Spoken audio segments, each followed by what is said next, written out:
Hi, I am glad to see you on my channel. Please support me by liking, subscribing, and leaving comments. It's been quite a while since we graduated from university. Over the years, each of us has traveled to different parts of America and even the world. We have each developed our own jobs, homes, families, interests, and friendships.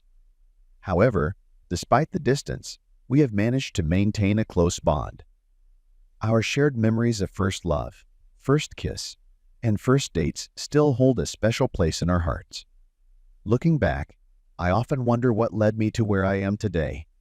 Why didn't I take certain steps when I was young and carefree? There was one particular girl who caught my eye. We would go out, watch movies together, and I would often daydream about her. It has been a long time since she became a part of my life, physically and emotionally. I could never express my true feelings to her. We were classmates, and maybe she felt something for me too. Or maybe she only saw me as a friend. I'm not sure. Nevertheless, to this day I still dream about her. Now we both have our own families. We communicate often, but only as good friends. No one suspects anything, but my happiness depends only on her presence, even if it is only through our correspondence. If only I had made a move then. If only I had taken her hand and confessed my feelings. It could have been that my life, that was once a dream, would now be a reality. I envisioned sitting next to her, raising children together, and being the happiest person in the world. 10 years had passed since our graduation, and the long-awaited day had finally arrived. Our group decided to reunite in the city of Chicago, where our paths first crossed at the university. We made reservations at a restaurant, and I booked a room at a nearby hotel. Interestingly, all of my classmates from out of town were staying at the same hotel, so getting to and from the restaurant was a breeze. I came along with my friends, who had also booked a room at the hotel. There were 4 of us, and 1 car was enough for the trip. The restaurant turned out to be quite expensive. As I made my way to our table, I noticed a young woman fixing her hair in front of the mirror at the bar. It was her.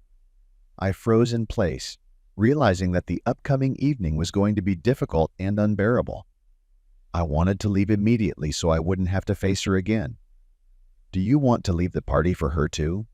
my friend asked, noticing my reaction to seeing my favorite girl from the past. "Trinity, what are you doing with our friends?"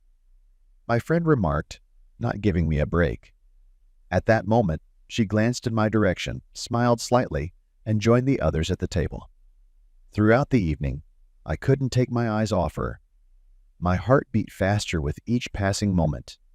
Despite her attempts to engage me in conversation, I remained silent, suppressing my emotions. When my chest felt tight, I could hardly contain the urge to run out of the restaurant. As the evening drew to a close, we drove back to the hotel, and as it turned out, Trinity was my roommate at the hotel. "Let's talk in my room," she said. I couldn't refuse her request. I loosened my tie, undid a few buttons on my shirt, and entered her room. "You know how I feel about you, don't you? I've made no effort to hide them from you. I dream about you and your kiss all the time. My thoughts were clouded, and I felt lost. My life with my real family doesn't feel like my life anymore. You are all I desire." I expressed all my emotions to her, sharing everything I had held inside for so long. Finally, we kissed and lay on the bed, fulfilling a dream I had waited 10 years for. But all good things come to an end, unfortunately. But you have to realize that after this night and 2, nothing will change, that the possibility of being in a place no longer exists, and that's all I can offer you, she said. And out of my life forever. Do not miss the opportunity to be with the person you love.